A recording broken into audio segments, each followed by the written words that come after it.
A ver. Franco, ¿me escuchas? Franco.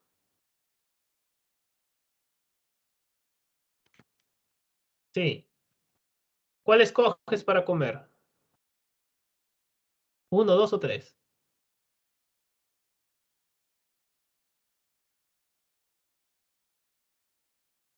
Uno.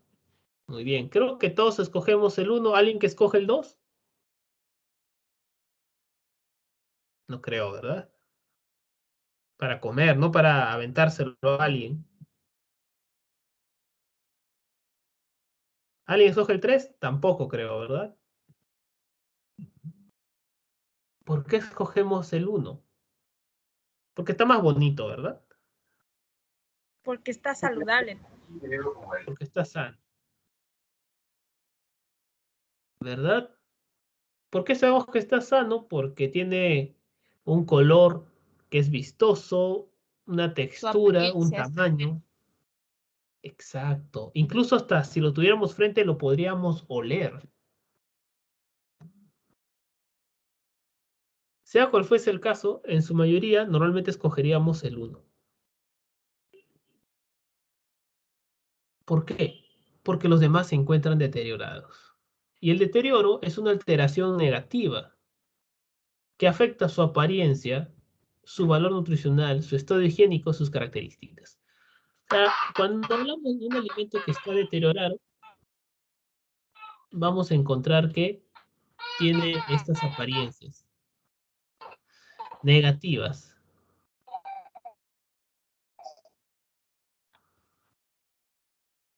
Entonces, bueno, a ver, alguien tiene el micrófono encendido, creo.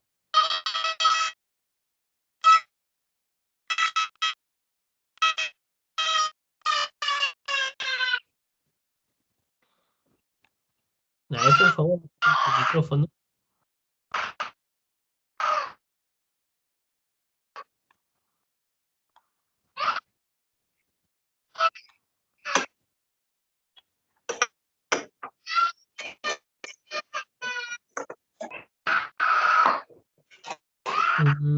A ver, ¿quién tiene el micro?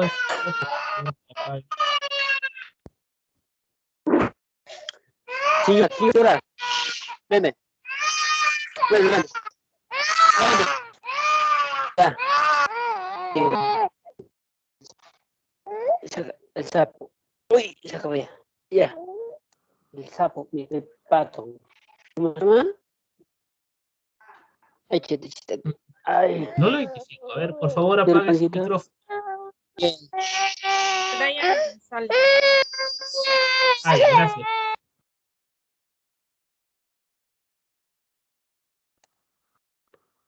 Genial. Listo. Por favor, tengan en cuenta su micrófono. Eso les voy a agradecer bastante.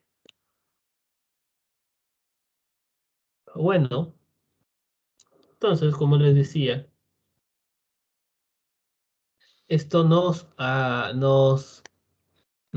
permite, en este caso, discriminar la apariencia física cuando un alimento se encuentra deteriorado, discriminar cuál se encuentra en buen estado y mal estado, así dicho de manera popular.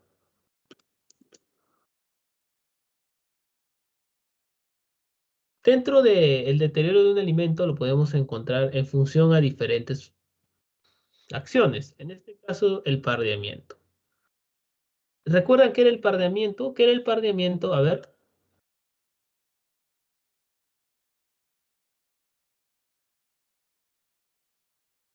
¿Qué era el pardeamiento? Cuando la fruta se pone oscura. Genial. Exactamente.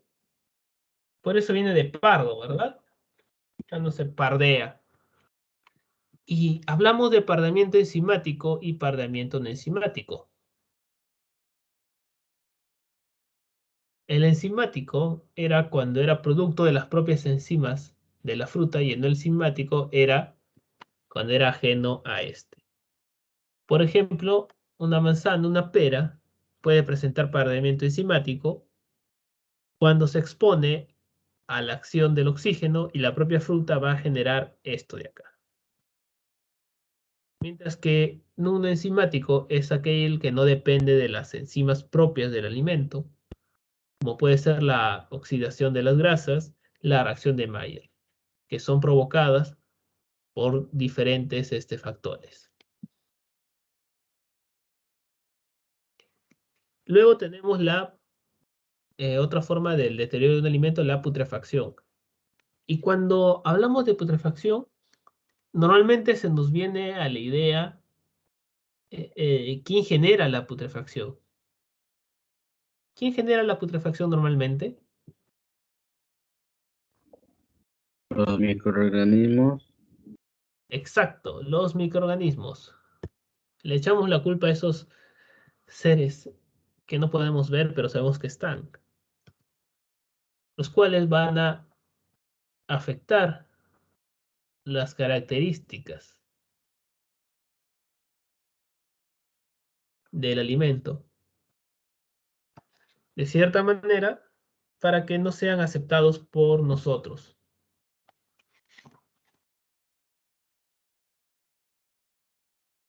Entonces, de todas formas, la putrefacción se va a dar mayoritariamente en función a los microorganismos que se encuentran.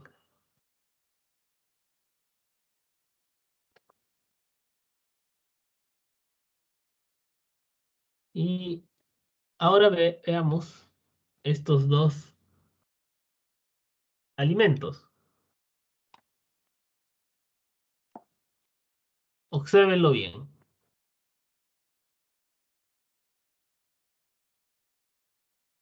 ¿Qué deterioro tienen? Bueno, posiblemente a simple vista esta zanahoria y esta manzana la podríamos consumir, quién sabe, pero esta zanahoria no.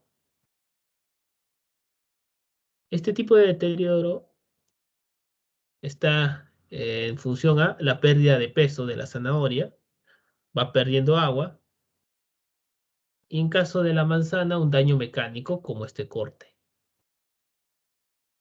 Bueno, nosotros sí lo aceptamos, quién sabe, pero en otros países o en otros clientes no aceptan eso, porque ya está afectando su calidad visual.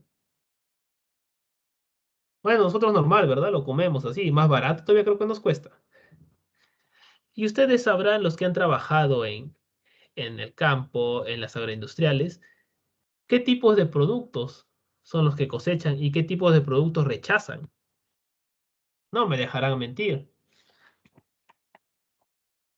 ¿verdad? ¿Con qué productos se quedan? Esos arándanos son bien bonitos los que cosechan, ¿verdad? Los que procesan. A comparación de los que nos dejan acá en el mercado, son gorditos, son grandes, son más vistosos. Y es porque el mercado al que va destinado esos arándanos es así de exigente.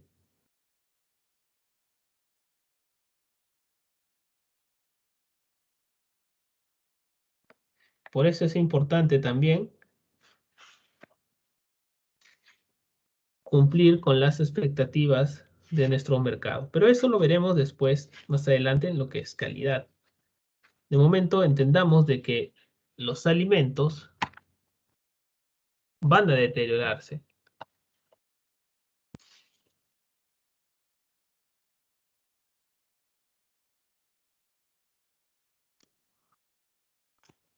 Pero hay factores que influyen en el deterioro de los alimentos.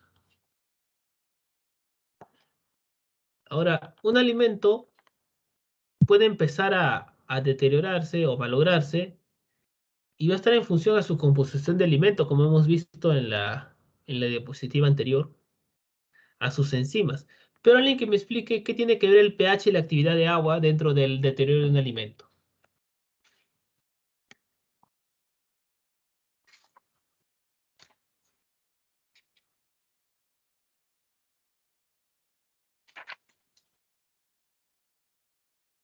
¿Mm? ¿Qué tiene que ver eso?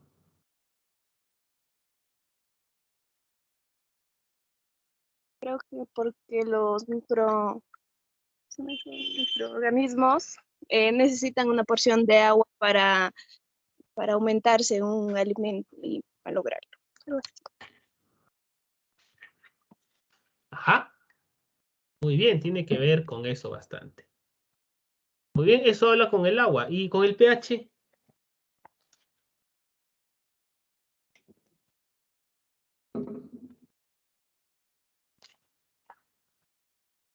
Tiene que ver con el acidez, algo así. Es una medida de acidez. Ok, muy bien.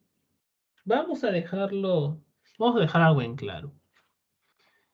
El pH mide una escala desde 0 hasta 14, donde de 0 hasta el 7, hasta que llega el número 7, estamos hablando de una cantidad de acidez, y mayores a una cantidad de basicidad. La acidez mide la cantidad de sustancias ácidas predominantes que posee un alimento. Por ejemplo, el ácido cítrico tiene mayor porcentaje de, la naranja tiene mayor porcentaje de ácido cítrico. La manzana está en función al ácido málico y la uva al ácido tartárico. Bien, eso lo veremos cuando hablemos de pH más adelante y de acidez. Pero ahora les comento, ¿ustedes han escuchado de alimentos de alto riesgo?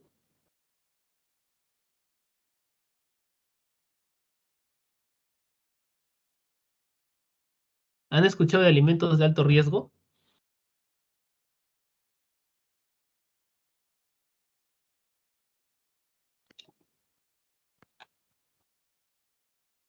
Nunca. Si no han escuchado, yo les voy a explicar por eso. Díganme nomás, no he escuchado, ingeniero. Alimento, podría ser, las cosas que se consumen crudas. No, de alto riesgo. Así se Ah, llaman, ya. alimentos de alto riesgo. No, profesor, no hemos escuchado. Ya, genial. Es que hay disposiciones ya normadas, reglas sanitarias, que indican estos alimentos de alto riesgo. ¿Y por qué se llaman de alto riesgo? Porque estos de acá son altamente, fácilmente se pueden contaminar. Dentro de ellos encontramos los alimentos de origen animal y los alimentos, entre los alimentos de origen animal y dentro de los alimentos de origen animal tenemos las carnes y los lácteos. ¿Por qué? Porque a los microorganismos les encanta la carne y la leche, porque tienen todo para que crezcan. Aparte de que tienen un pH no muy ácido, y con no muy ácido me refiero a que no está como 3 y 4 las frutas, como 3 y 4 algunas frutas, o como algunas conservas, no, 3 y 4 ninguna fruta, perdón, como algunas conservas. Ustedes han hecho, o saben cómo hacer, o irán a aprender este año, frutas, hortalizas ¿cómo se llama esto de acá? En encurtidos. Se le agrega vinagre para bajar el pH, porque a la mayoría de microorganismos no les gusta eso. Pero la carne y la leche, como no tienen ese pH ácido, ellos son felices ahí. Por eso cuando se trabaja con estos alimentos, por ejemplo, la carne se trabaja a bajas temperaturas. Y con la leche, hay que tener bastante cuidado, chicos. Especialmente si no se lleva un tratamiento térmico. Entonces, el pH determina bastante, en este caso, el desarrollo de microorganismos también. Factores externos o extrínsecos. Puede ser la temperatura, la humedad, el oxígeno, la luz. Una temperatura elevada o una temperatura suficientemente baja va a permitir el desarrollo de microorganismos. Igual la humedad, igual el oxígeno. Humedad, en función, por ejemplo, a algunas sustancias, como dijo su compañera, va a favorecer el desarrollo de microorganismos. Y el oxígeno también, porque hay microorganismos que son anaerobios y aerobios. Es decir, a algunos les gusta el oxígeno y a algunos no. Y todo esto, ¿para qué se tiene que tener en cuenta? Porque cuando vamos a procesar alimentos, debemos considerar estos elementos porque para procesar alimentos el objetivo es evitar que los alimentos se deterioren. ¿Por qué? Porque queremos someter a ciertos tratamientos o procedimientos a estos alimentos para modificar sus condiciones. Queremos hacer de una mandarina quizás un néctar, ya lo estamos modificando. Algunas formas de hacer tratamientos térmicos, algunos ejemplos son con un enlatado o un embotellado, a través de la congelación, a través de adición de compuestos químicos.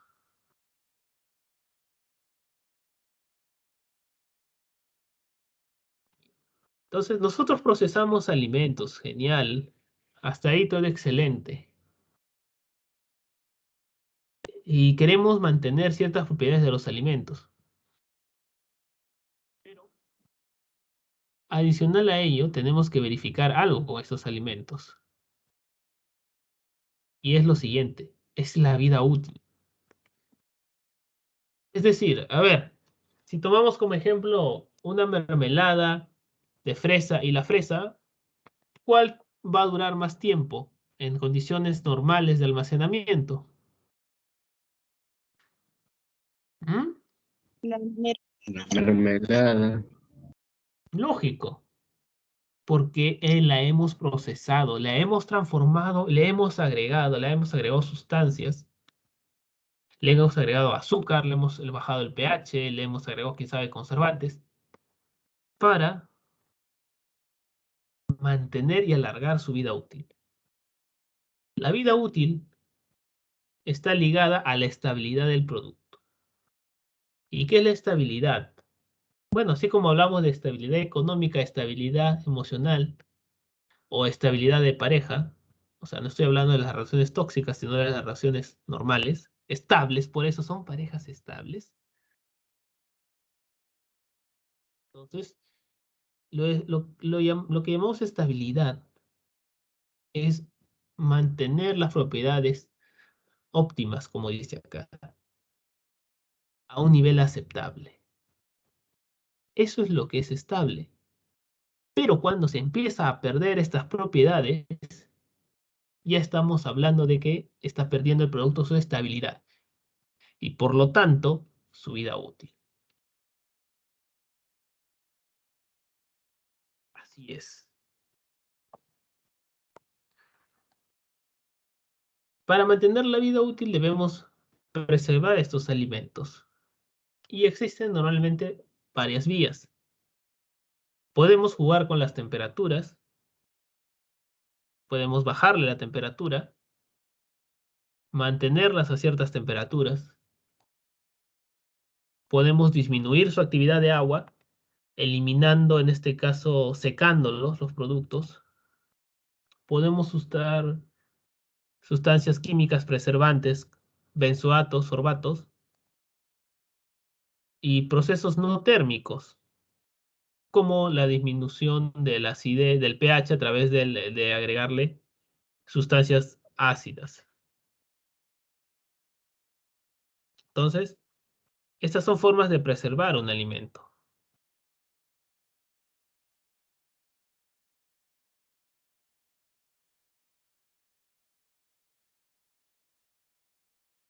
¿Y cómo se evalúa estos métodos de preservación, al menos de un alimento? ¿Cómo evalúa un alimento? Va a estar en función a tres parámetros: físico-químicos, microbiológicos y sensoriales. Los físico-químicos tienen que ver con el pH, la acidez, los Brix, la humedad, y esto va a variar en función a la naturaleza del alimento. Los microbiológicos también.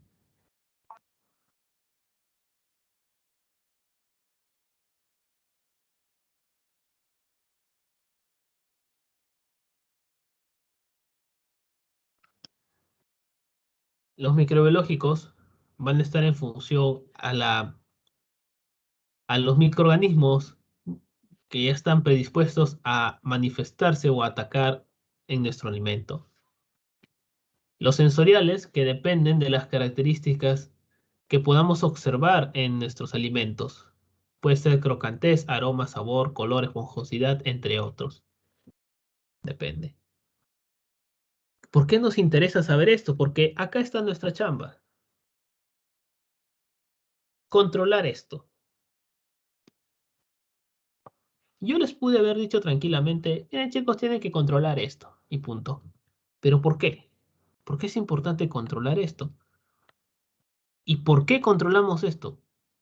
Porque estos son los parámetros que determinan el deterioro de un alimento. Y el deterioro de un alimento está en función a su composición. Está en función al ambiente donde se encuentra. Todo tiene un porqué. Y de momento ustedes deben saber esto. ¿Por qué lo hacemos? No solamente porque me lo dijo mi jefe.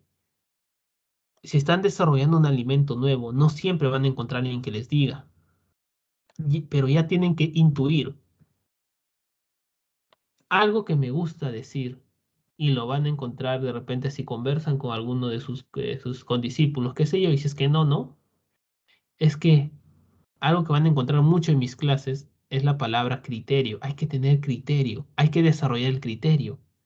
Y para desarrollar el criterio hay que entender la razón de ser de las cosas, el por qué.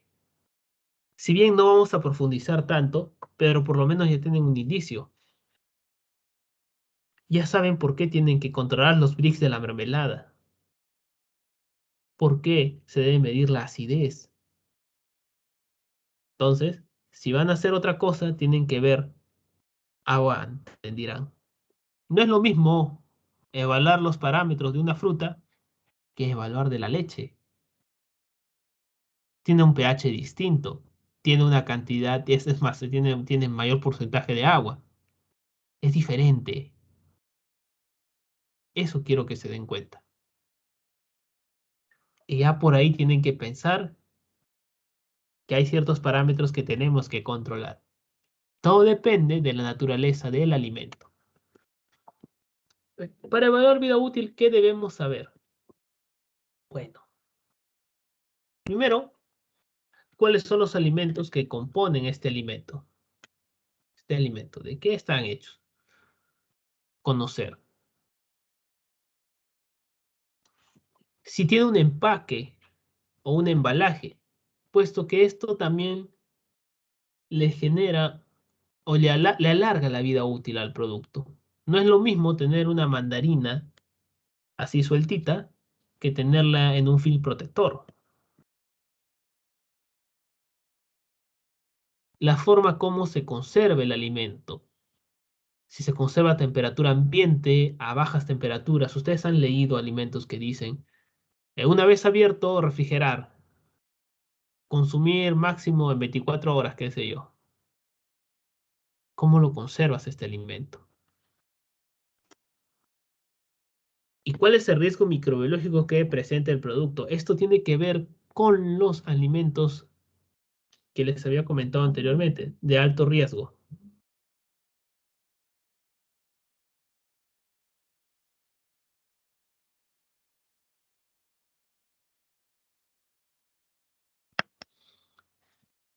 Tienen que tener en cuenta eso.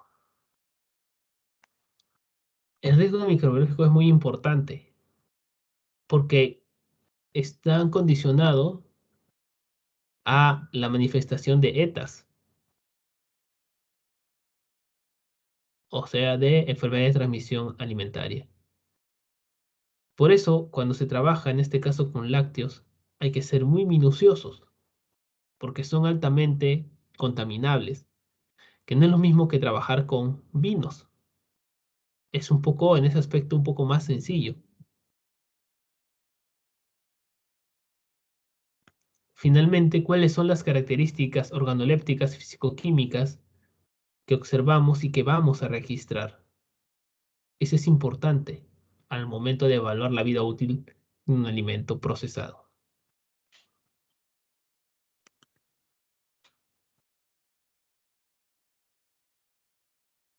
Profesor,